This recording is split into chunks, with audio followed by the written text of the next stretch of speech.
Chers téléspectateurs, assalamu alaikum wa rahmatullahi ta'ala wa barakatuhu. Vous suivez Santé et Bien-être.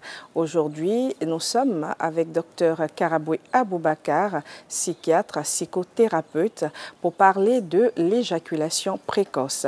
Docteur, assalamu alaikum wa rahmatullahi ta'ala wa barakatuhu. Wa alaikum salam wa rahmatullahi ta'ala wa barakatuhu. Alors, docteur, c'est un phénomène fréquent? C'est un phénomène, on va dire, que l'on rencontre souvent en consultation.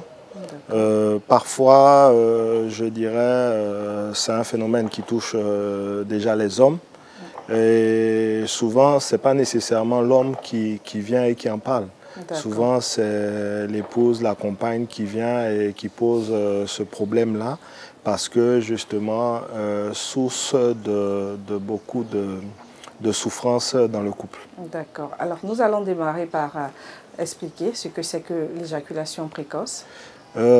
Si on veut être en train de donner une explication, ou en tout cas une définition à l'éjaculation précoce, on dirait que c'est le fait d'avoir une éjaculation qui est rapide. Certaines données disent que c'est une éjaculation qui va avoir lieu, je dirais, avant la pénétration ou dans la minute qui suit la pénétration. Et donc l'individu se retrouve dans une incapacité à contrôler donc, cette éjaculation.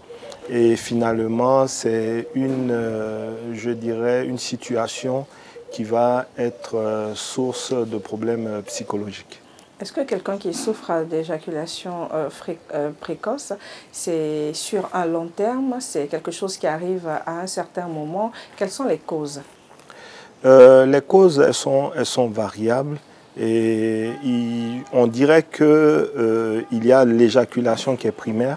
En fait, c'est un individu qui a ce problème-là qui est plutôt permanent depuis toujours, et quelle que soit la partenaire. Et il y a également l'éjaculation qui est secondaire, l'éjaculation précoce qui est secondaire. Et cette éjaculation précoce secondaire pourrait être liée à des problèmes de la prostate, à des problèmes psychologiques et à des problèmes neurobiologiques. D'accord. Alors, si c'était des problèmes d'ordre psychologique, comment se fait la prise en charge? Déjà, il s'agit de pouvoir discuter pour essayer de comprendre un peu la survenue de ce phénomène. Il peut s'agir de personnes qui sont dans une anxiété particulière. Il peut s'agir également de personnes qui, au cours du rapport sexuel, ont une anxiété de performance. Ces personnes-là veulent être en train d'avoir une certaine performance sexuelle et tout. Et donc, à partir donc, des causes que l'on retrouve, on essaye donc d'aider la personne à mieux contrôler cette situation. Et ça sera une prise en charge médicamenteuse? Est-ce que ça sera seulement à la suite d'un entretien? Comment ça se passe? La prise en charge, elle est double. Ça peut être de la psychothérapie, tout simplement, qui permettra de régler ce problème-là. Et il peut aussi s'agir de la nécessité d'utiliser un certain nombre de médicaments. Aujourd'hui, il y a des médicaments qui ont été développés et qui sont plutôt très efficaces. D'accord. Docteur Karaboui Aboubakar, vous avez lâché le mot. Hein. Ce sont souvent les épouses, les conjointes qui viennent expliquer ce genre de problème. Est-ce que celui qui en souffre est conscient de cette souffrance de sorte à ce que ça puisse aggraver son état, donc il peut être dans un état d'anxiété? Quelle doit être l'attitude de l'épouse vis-à-vis de son conjoint? Eh bien, je pense que c'est un problème dans le couple, on va dire ça devient un problème de couple au final. Et c'est une souffrance pour le couple parce que le couple peut se retrouver dans une insatisfaction globale. C'est même parfois des raisons de séparation, sans qu'on ne sache véritablement ce qui pourrait être en train d'expliquer parfois des séparations. Donc il faut pouvoir être en train d'en parler. Et surtout, si aujourd'hui nous essayons de sensibiliser les uns et les autres, c'est parce qu'il y a des moyens de prendre efficacement en charge cette situation. Est-ce qu'il y a des sources d'ordre héréditaire? On n'a pas véritablement retrouvé d'éléments héréditaires. Par contre, des éléments neurobiologiques, notamment parfois une hypersensibilité du gland chez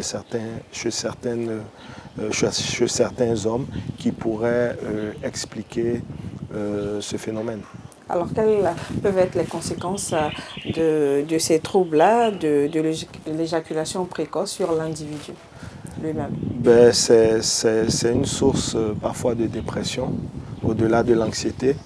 Et parfois, ce sont des gens qui vont carrément se replier sur eux et parfois même éviter carrément,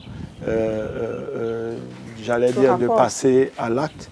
Parce que justement, vous imaginez bien que pour l'homme, cela peut être en train d'affecter, je dirais, l'image qu'il a de lui, notamment l'image de sa virilité.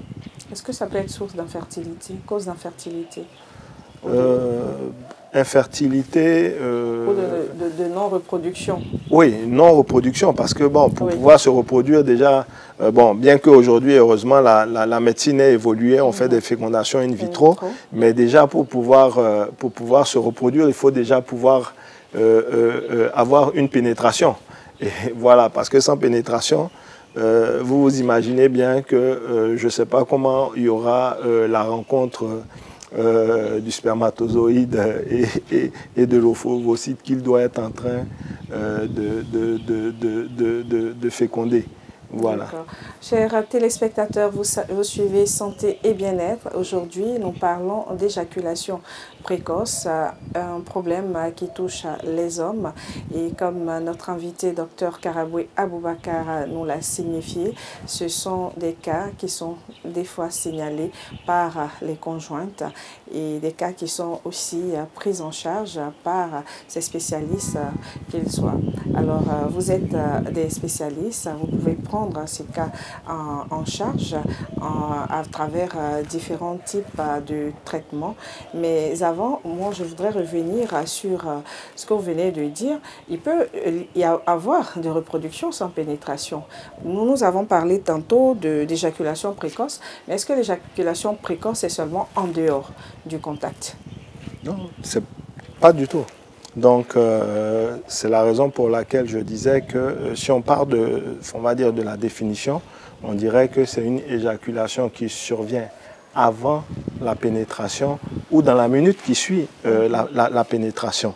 Donc, s'il y a eu pénétration et qu'il y a eu éjaculation, il y a possibilité de féconder et tout, l'ovule.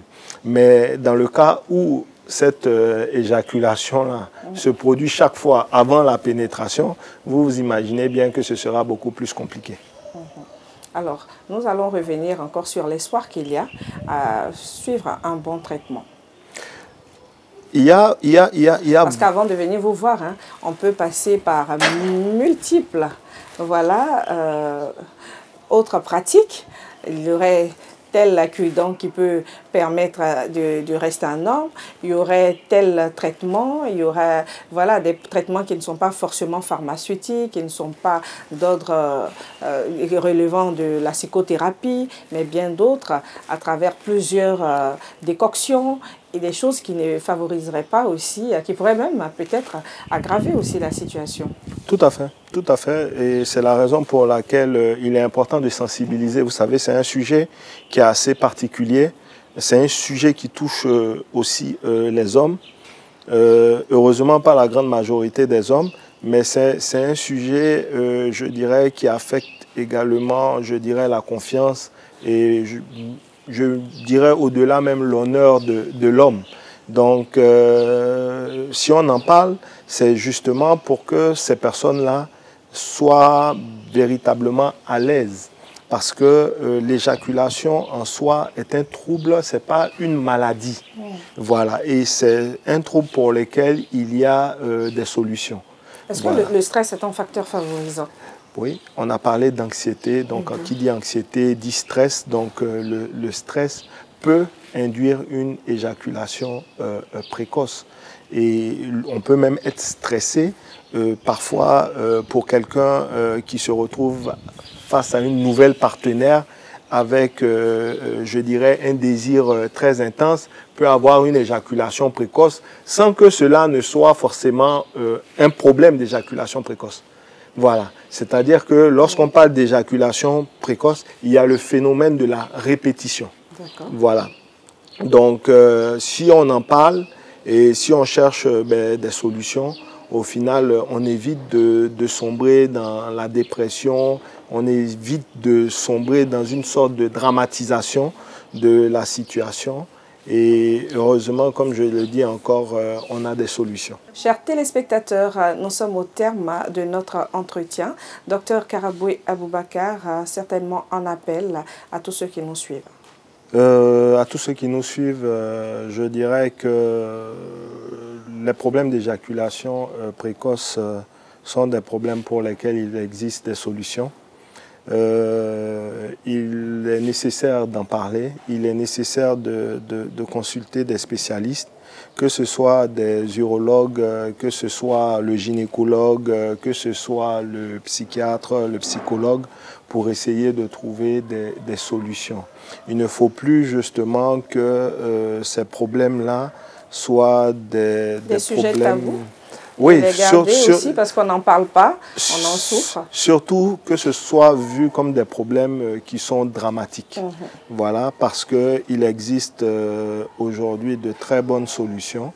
Et donc c'est vraiment un appel à faire en sorte que ce problème-là, je dirais, ne soit plus vécu comme une souffrance aussi bien personnelle qu'une souffrance pour les couples. D'accord, merci infiniment, docteur Karaboué Aboubakar. Chers téléspectateurs, merci à vous. Donnons-nous rendez-vous, Inch'Allah, la semaine prochaine, biiznillah. Et d'ici là, portez-vous bien. Wassalamu alaikum wa rahmatullahi ta'ala wa barakatuh.